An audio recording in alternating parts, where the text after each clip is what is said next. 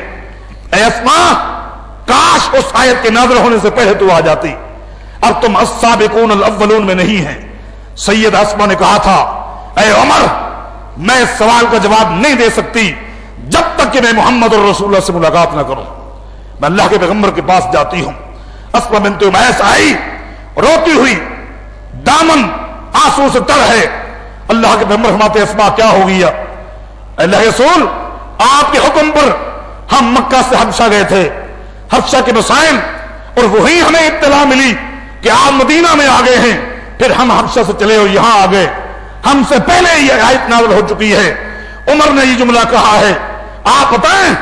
اللہ کے پیغمبر نے فرمایا سن لے، ان لکم ہجرتان وللناس ہجرۃ واحدۃ، عمر ہو یا دوسرا ہو، ان کو ایک ہجرت کا ثواب ملے گا، اسماء اور اسماء کے قافلے کو 2 ہجرتوں کا ثواب ملے گا۔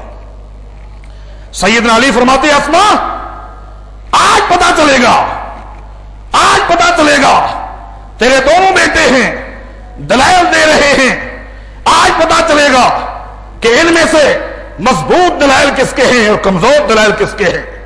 قربان جائے، اسماء بنت امیس بھی تو اسماء بنت امیس ہے۔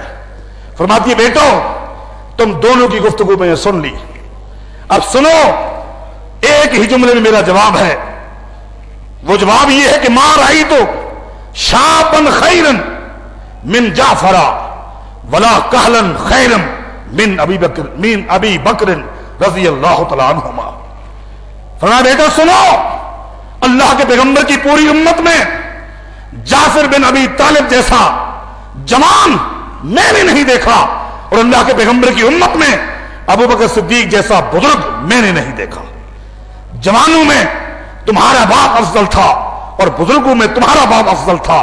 سیدنا علی مسکرائے اور فرماتے ہیں فما ابقیت لنا، اسماء تو نے ان دونوں کو تو مطمئن کر دیا ہے، اور بات بھی سچی یہی ہے، لیکن تو نے ہمارے خاتمے میں تو کچھ نہیں چھوڑا۔ مسکراتے جا رہے ہیں کہ جوانوں میں جعفر کو تو نے افضل قرار دیا اور بزرگوں میں ابو بکر صدیق کو، بات تو یہی ہے اسماء جو تو نے کہی ہے، لیکن ہمارے خاتمے میں تو کچھ نہیں رہا۔ حضرات سیدنا علی نے کوئی تنقید نہیں کی، جس طرح جعفر کی عظمت کو سلام کیا، ابو بکر صدیق کی شان کو بھی اعتراف کیا۔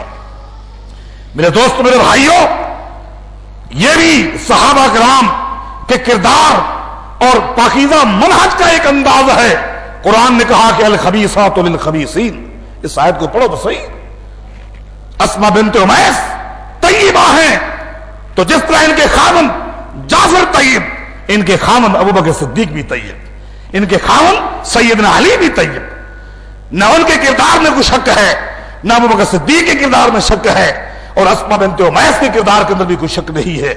عمر بن خطاب کے حوالے سے گزشتہ جمعہ میں نے دلائل دیے تھے، اور میں نے ثابت کیا تھا انہی کی کتابوں سے کہ وہ داماد علی ہیں رضی اللہ عنہ، داماد علی ہیں۔ جب ام کلثوم جو سیدنا علی رضی اللہ عنہ کی بیٹی ہے وہ طیبہ ہے، تو عمر بن خطاب کو بھی طیب ماننا ہوگا، ان کو بھی طیب ماننا ہوگا۔ قرآن نے اصول پیش کر دیا ہے کہ وَالطَّيِّبَاتُ لِلطَّيِّبِينَ، طیب عورتیں جو ہیں طیب مردوں کے لیے ہیں۔ ام کلثوم جب طیبہ ہے، ہاشمی گھرانے کی لڑکی ہے، عمر بن خطاب کو بھی طیب ماننا ہوگا، ان کے کردار کو بھی، ان کے اخلاق کو بھی، ان کے منہج صحیحہ کو بھی امت کے سامنے پیش کرنا ہوگا۔ حضرات یہ سلسلہ چلتا رہے گا۔ اللہ ہم سب کو سیرت صحابہ سمجھنے اور اس کے مطابق اپنا کردار بنانے کی توفیق عطا فرمائے۔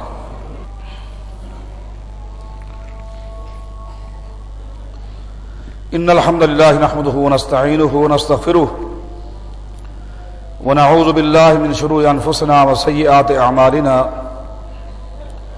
من يهده الله فلا مضل له ومن يضلل فلا هادي له، واشهد ان لا اله الا الله وحده لا شريك له، واشهد ان محمدا عبده ورسوله۔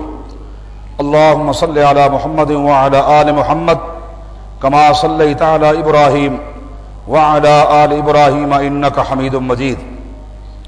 اللهم بارك على محمد وعلى آل محمد كما باركت على إبراهيم وعلى آل إبراهيم إنك حميد مجيد. من يطع الله ورسوله فقد رشد واهتدى ومن يعص الله ورسوله فقد ضل وغوى. أما بعد فإن أحسن الكلام كلام الله وأحسن الهدي هدي محمد صلى الله عليه وسلم وشر الأمور محدثاتها وكل محدثة بدعة وكل بدعة ضلالة وكل ضلالة في النار. بعض ساتھیوں کو میں نے دیکھا ہے کہ دوران خطبہ تشریف لائے اور سیدھے آ کر بیٹھ گئے. مسئلہ جو ہے وہ یہ ہے کہ دوران خطبہ جو بھی ساتھی آئے, مرد ہو یا عورت, اس کو بیٹھنے سے پہلے 2 رکعت پڑھنی چاہیے. یہ محض ایک منطق ہے, یہ خود ساختہ ایک اصول ہے کہ خطبہ سننا فرض ہے اور 2 رکعتیں پڑھنا سنت ہے. فرض کے ہوتے ہوئے سنت نہیں ہوتی. اور دکھ کی بات یہ ہے جنہوں نے یہ خود ساختہ اصول اپنایا ہے وہ انہوں نے خود ہی مخالفت کی ہے کہ جمعہ کے لیے انہوں نے اصول بنا دیا کہ جمعہ کا خطبہ سننا فرض ہے, 2 رکعت پڑھنا سنت ہے, لہذا فرض کے ہوتے ہوئے سنت نہیں ہے, خاموشی کے ساتھ بیٹھ جانا چاہیے.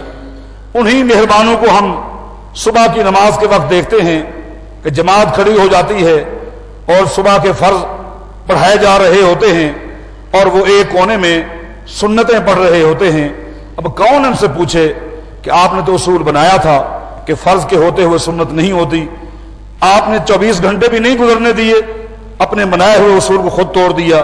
ادھر فرض ہو رہے ہیں, ادھر سنتیں پڑھی جا رہی ہیں. میرے بھائیوں, ہمیں اتباع کرنی ہے اللہ کے پیغمبر کی صلی اللہ علیہ وسلم. آپ ہی بہتر جانتے ہیں, صاحب شریعت ہیں, ناطق وحی ہیں, آپ سب سے بہتر جانتے ہیں اللہ کی پوری مخلوق میں کہ خطبے کی کیا حیثیت ہے اور خطبے کے ہوتے ہوئے 2 رکعت کی کیا حیثیت ہے. پھر بھی آپ نے فرما دیا جب آنے والا آیا, صحیح بخاری اٹھائیں, صحیح مسلم اٹھائیں, جامع ترمذی اٹھائیں, ابو داؤد اٹھائیں, نسائی اٹھائیں, آنے والا آیا اور آ کر بیٹھ گیا. نبی علیہ الصلوۃ والسلام نے پوچھا آپ نے 2 رکعت پڑھی ہے؟ اس نے کہا نہیں. آپ فرمایا کہ کھڑے ہو جاؤ اور 2 رکعت پڑھو. اب آ کر بیٹھنے والا صحابی ہے, ان کو کھڑا کر کے 2 رکعت پڑھانے والے محمد رسول اللہ ہیں صلی اللہ علیہ وسلم. بات ختم ہو گئی. فرمایا کھڑے ہو جاؤ اور 2 رکعت پڑھو.